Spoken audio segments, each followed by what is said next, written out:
So this is our Olympic event that we're doing for Hillcrest Country Club out in Los Angeles. We have a lot of different styled sport pieces here. We have basketball, football, baseball. We have fun games like ring toss. We brought in a couple of passive games. We're also doing golf. We're doing our high-tech games like reaction attraction. And the idea is that we're mimicking the Olympics by handing out gold, silver, and bronze medals at each of these activations. We have our trained referees at each of these stations. They are trained to give out gold, silver, and bronze medals depending on how well you do at the sport. You can use those gold, silver, and bronze medals and redeem them.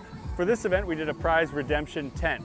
And we have prizes worth 5 points, 10 points, 15 points, and you can go in, try to win as many gold, silver, and bronze medals as you can by playing the Olympic sports and redeem it for prizes, walk away a winner. This is a very fun, feel-good event, keeps people active.